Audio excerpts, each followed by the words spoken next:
நாம் பார்க்குற பறவைகளிலே கொஞ்சம் வித்தியாசமான நமக்கு வியப்பை ஏற்படுத்துகிற ஒரு பறவை தான் கொக்கு. அதுலேயும் குறிப்பாக உண்ணி கொக்குகள். ஒரு நண்பன் போலவே ஆடு மாடு எங்கே மேய்ந்து கொண்டிருந்தாலும் அதுக்கு கூடவே மேய்ஞ்சிக்கிட்டு போகிறத நம்ம பார்த்துருக்குறோம். கால்நடைகளுக்கும் கொக்குக்கும் உள்ள உறவு என்னன்னா, ஆடோ மாடோ நடக்கும்போது அது கால் படுற இடத்துலேருந்து ஓடக்கூடிய பறக்கக்கூடிய பூச்சிகளை பிடிச்சு சாப்பிடும்.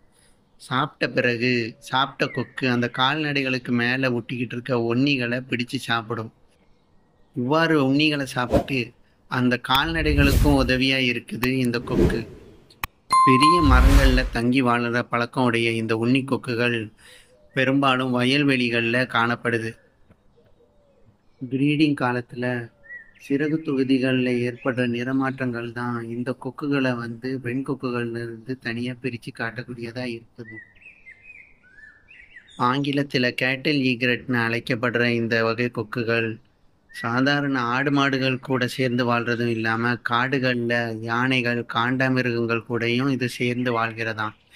உங்களுக்கு இந்த உன்னிக்கொக்குகள் பற்றிய சுவாரஸ்யமான விஷயங்கள் பிடிச்சிருந்தா எங்கள் சேனலை லைக் பண்ணுங்கள், ஷேர் பண்ணுங்கள், கண்டிப்பாக சப்ஸ்கிரைப் பண்ணுங்கள். ஓகே ஃப்ரெண்ட்ஸ், அடுத்த வீடியோவில் சந்திக்கலாம். பாய்.